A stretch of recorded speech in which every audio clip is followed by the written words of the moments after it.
out by a river.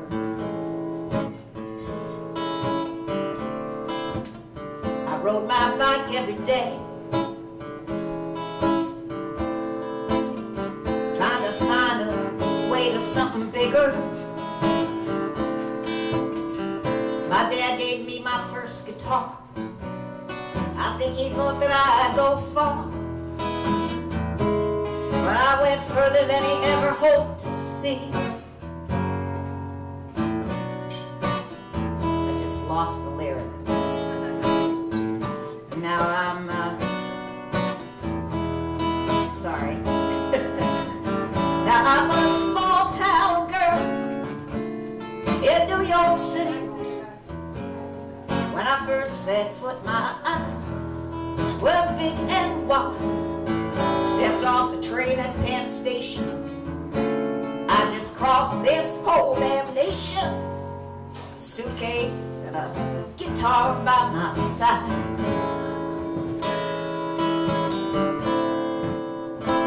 Now Brooklyn was my destination. Bumps and bruises welcomed me. Still a girl not quite grown up, with a thirst to fill my cup and to be free. My boyfriend called me his old lady. We listened to Sister Sadie. I went to work while he played his saxophone. I brought home and cooked the bacon, clean the mess he was making, till I finally left to make one of my own. Now I'm a small town girl in New York City. When I first set foot, my eyes were big and wide. Stepped off the train at Penn Station. I just crossed this whole damn nation. A suitcase and a guitar by my side.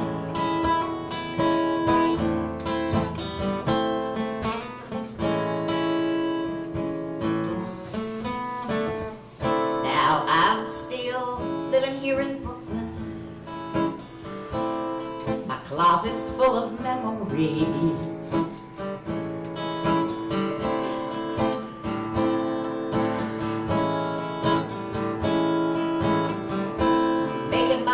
Music when I please. My kids are grown. Now I got grandma, full of life and energy. Thinking I've got off scot-free. Well, I don't regret the life I had.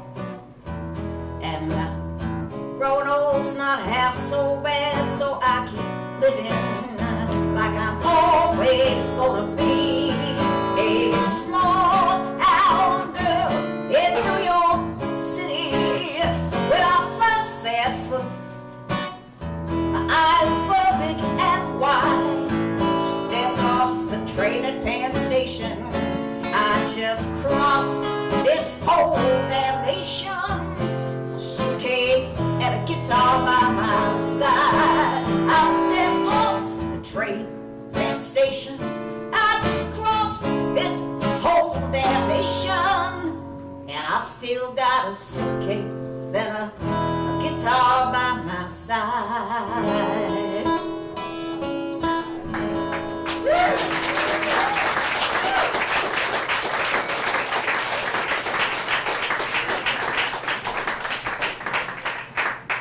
I started writing songs in my mid-20s when actually around the time when I found the women's movement, which really changed my life.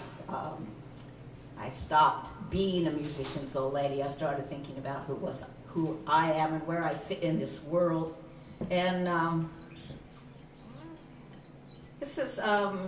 write about a lot of things. I've been pretty involved in the labor movement in terms of writing stories about working people, and I do a show called We Were There, which is a multimedia history of women who have struggled throughout the years, starting with Sojourner Truth and Mother Jones, and I've recently made it a global thing because I was invited to do it at a, what was it called? It was a labor organization, global labor organization, who invited me to perform my show in Costa Rica last year. And maybe I'll sing a song from that. The show is called We Were There, and it's got a nice chorus to sing along with.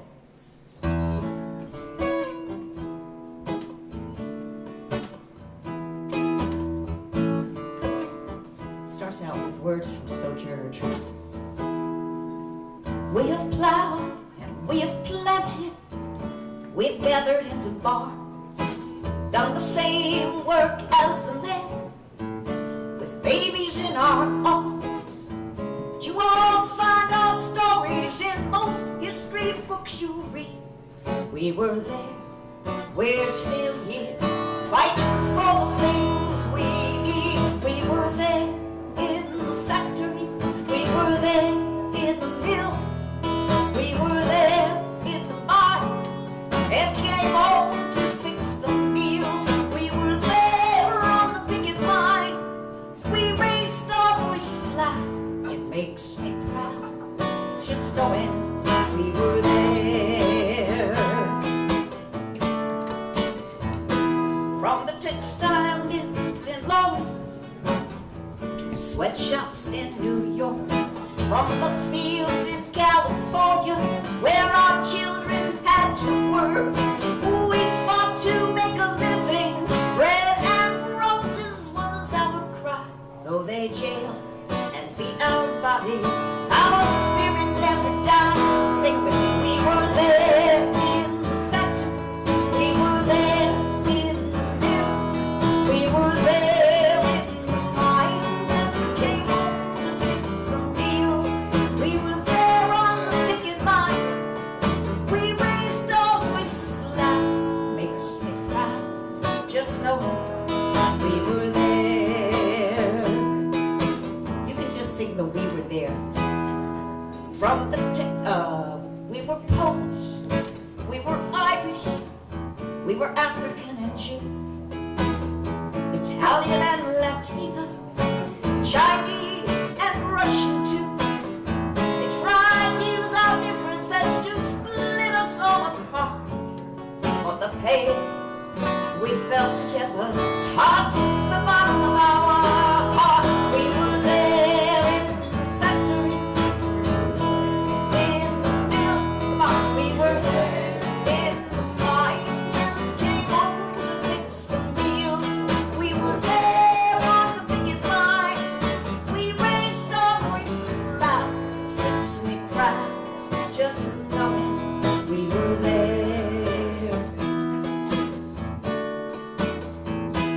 We are teachers, we are doctors, we are cooks and engineers, letter carriers, truck drivers, conductors and cashiers. We operate machinery, we fly the big airplanes, and we help to build our unions. We've got struggle in our veins. We were there in the factories, and we were there in the mills, we were there in the mines, and came home to fix the meal. We were there on the picket line, we raised our voices loud. Makes me proud just knowing, and our struggle keeps on growing. I'm so proud just knowing we were there.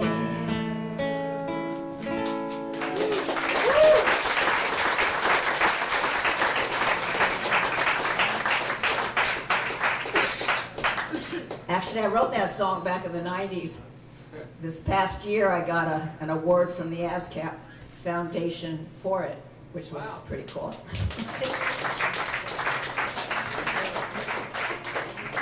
So I, like most of you, I'm sure, surf the web occasionally, and I find both there and in the New York Times, which I get every day, stories that inspire me. And this is one about a guy named Jimmy Weekly from West Virginia.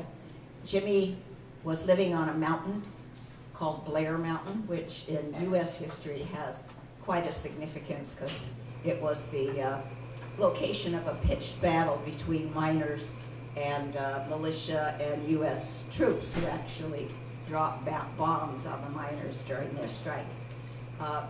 So it has that significance, but it's also significant because in West Virginia and in other mountainous regions, the strip mining is happening. People are blowing the tops off of mountains, and if you look at the pictures, it's horrific to see these beautiful mountains just being destroyed like that.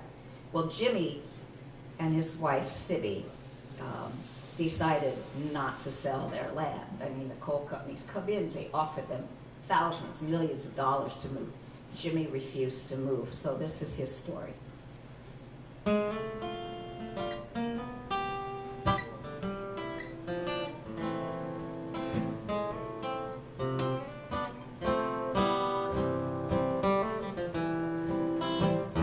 name's been James Weekly for 70 years. I've never been one to follow. My neighbors are gone, I still live on right here in Pigeon Roost Hollow. Sometimes I think I like to see parents before I can't see anymore. But there's something that's keeping me here on this mountain. It's always been outside my door. And I'm the last man on the mountain. Nobody lives here but me. Me, Jimmy Weekly, and the Arch Coal Company.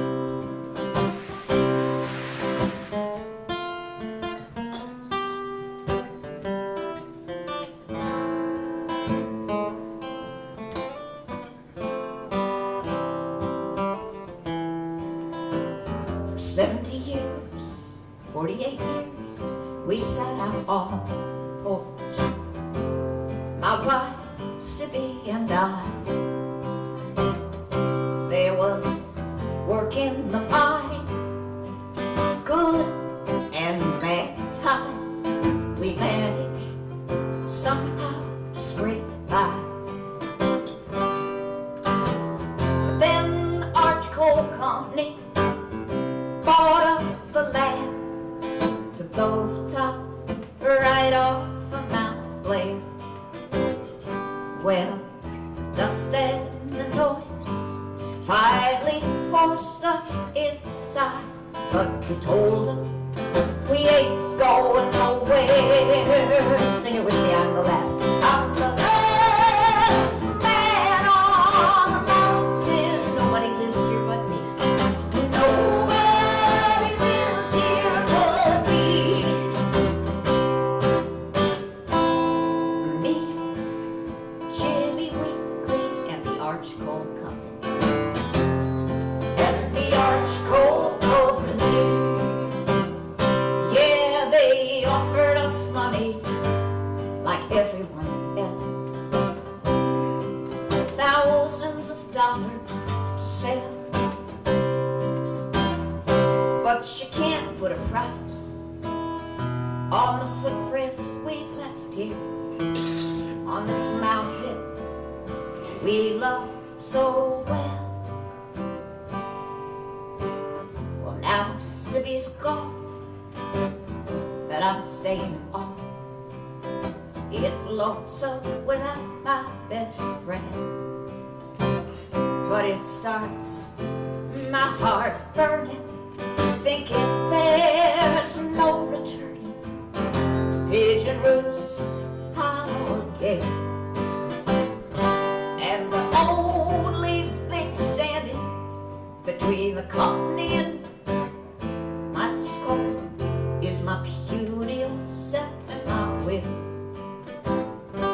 So as long as I'm breathing, I won't be leaving, and arch cold can just go to hell. 'Cause I'm the best man on the mountain. Nobody just hear the deed. Me, Jimmy Wheatley, and the arch cold company. Me, Jimmy Wheatley.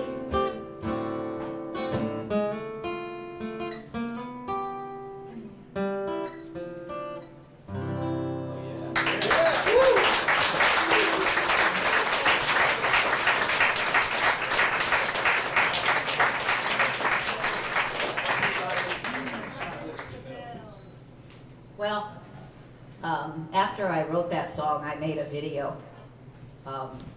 and put it up on Facebook and YouTube, and I got a message on Facebook from a guy who said, I asked if I was the person who had made the video, and I answered back yes, and he says, well, Jimmy's sitting right next to me, and he loves the song. That's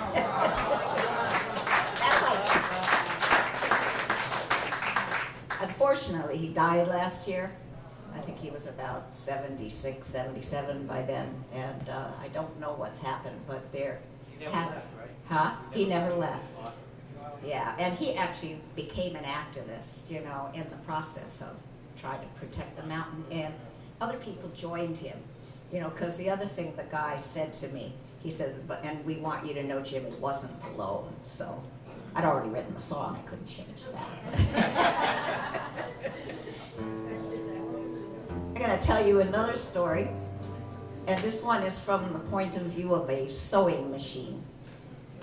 Since I am very much interested in what's going on in working people's lives, in my show I have a segment on the Triangle Shirtwaist Fire, which happened in New York City back in 1911 or 19, and recently, maybe about 3 years ago, a similar fire with the same loss of lives and the fact that the doors were locked to keep people inside happened in Bangladesh. And those kinds of things just, you know, just make me so angry when I read about how, you know, we've lost jobs that have gone to other countries where they then have to struggle for the same kinds of what they would call privileges, but really rights that people struggled for so hard, you know, back when our parents or grandparents were alive.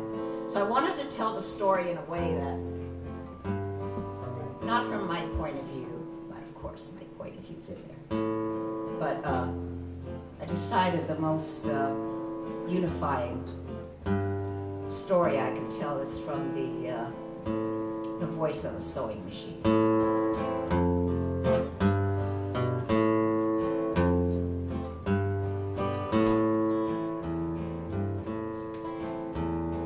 I am a sewing machine, stitching your stylish new clothes. And right beside me, others just like me sit here neatly in rows. My person works here each day. She can't be more than 50. She's constantly railed at, pushed, and assailed to work faster at her machine. Chain stitch, overlock, drop feet never stop. Mighty stitch it all day. Persons they come and go higher to make me so fire. They disobey.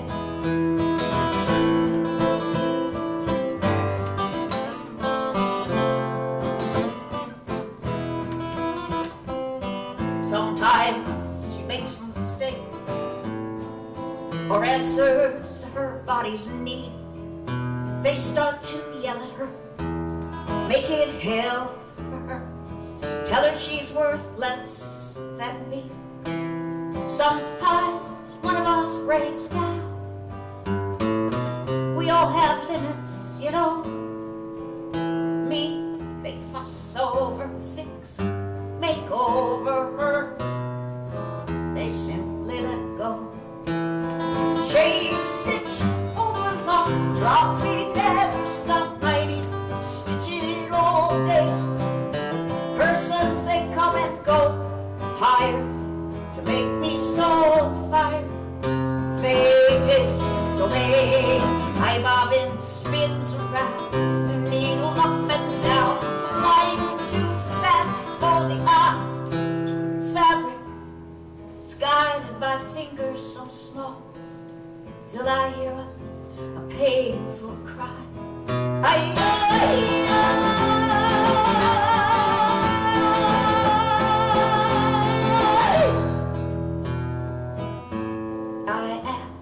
sewing machine, stitching your stylish new clothes. My person's forced to work 12-hour day. She can't afford what she sold. I sew in China, in El Salvador, Bangladesh, the Philippines. Cotton to sateen, shirtwaists to blue jeans. I am a sewing machine. I am a sewing machine.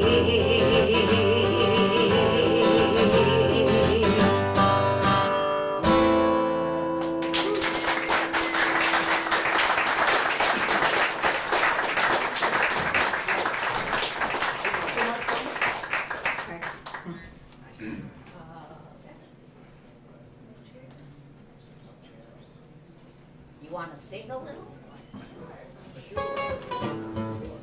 This is another kind of growing up story. Not mine.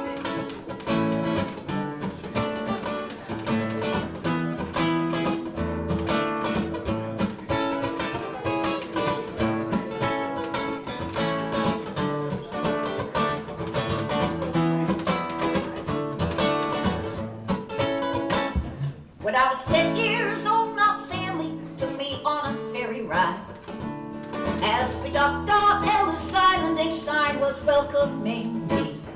I never will forget the moment, standing side by side, as we gazed at the names of our ancestors come across the sea. There was Jacob and Lou. City came to, and Essie got through to America. They came husband and wife, escaping from strife, to create a life in America. Here's your part, it goes. Oh, yeah, yeah, yeah. Oh, yeah, yeah, yeah.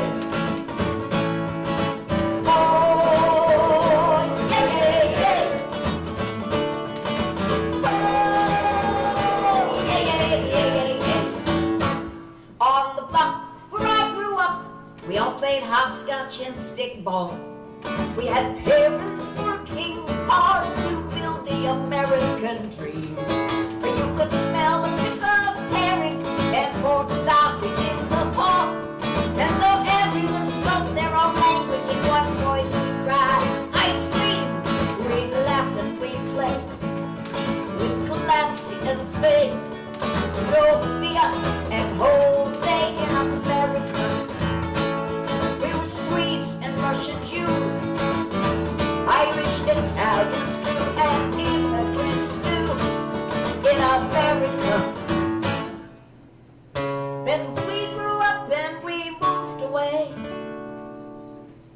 Strangers filled our old home, bringing new flavors to season the day, making this country their home. There's Yingshi and Carmen, Mustafa and Martha, Carlos Rohini, Victor Cabrini, Mike Michael, White, Banana, go fight in America.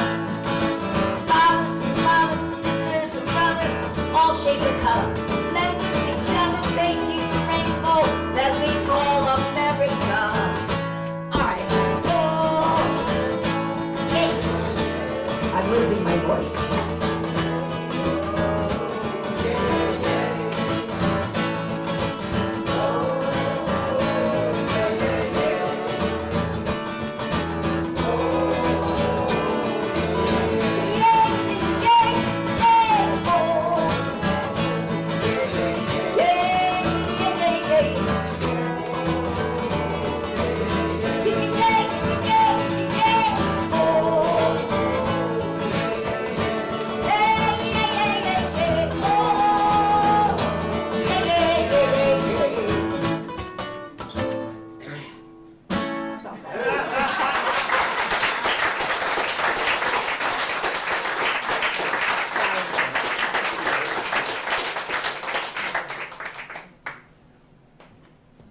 Sometimes I blow my voice.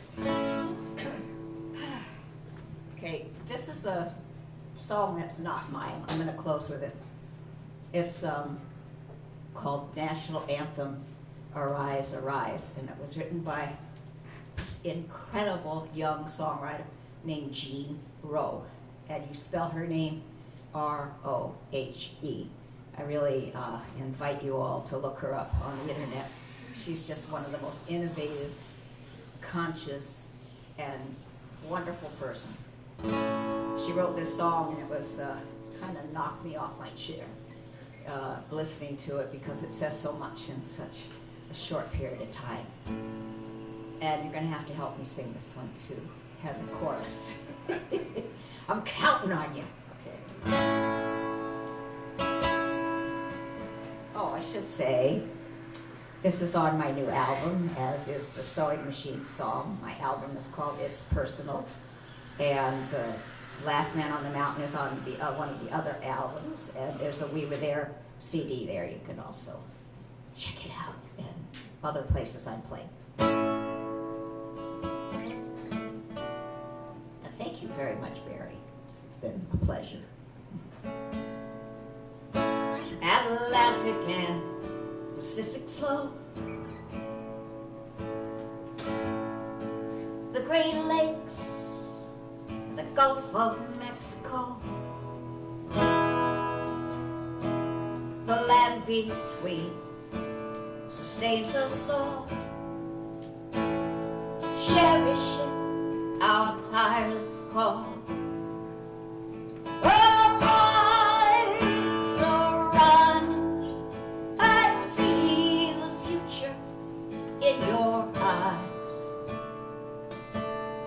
A more perfect union we aspire, and lift our voices from the fire. You want to try that? Arise, arise, I see the future in your eyes. Arise, arise, I see the future in your eyes. To a more perfect union we aspire.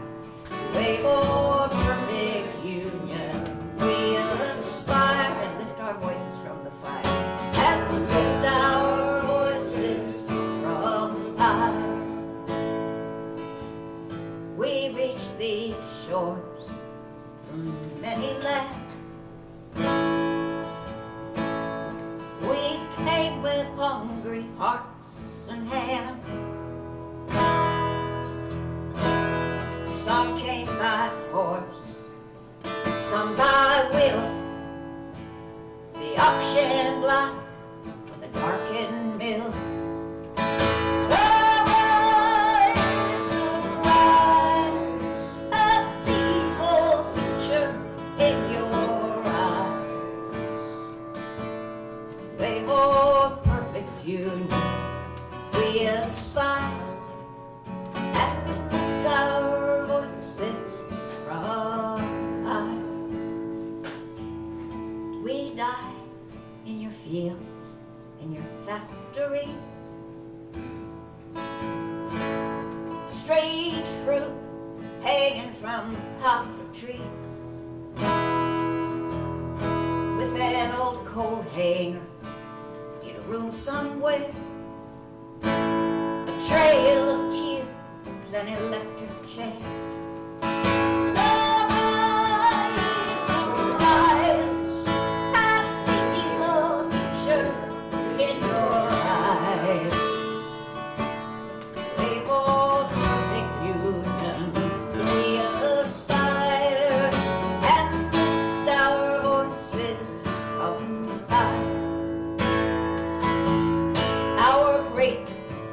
responsibility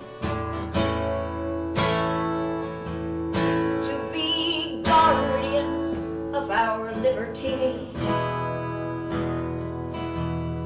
Till tyrants bow people's dreams, and justice flows like a mighty stream. Arise, arise, and see the future in your eyes. A more perfect union we aspire, and our voices from the fire.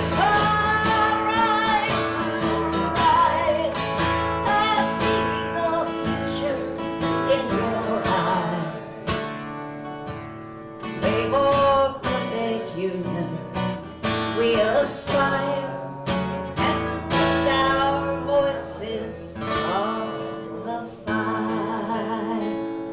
Thank you very much.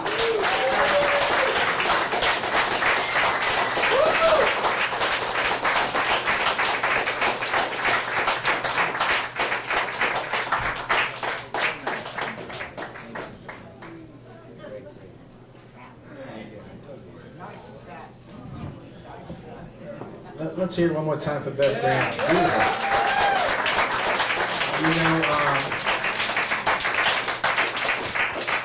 He's gone, but he was here because he understands music. He did understand music, but I kind of felt Pete Seeger in the room because he would have really appreciated that set. Thank you so much, Bev. We're going to take a little short break, 5-10 minutes, and we'll be back. Thank you so much.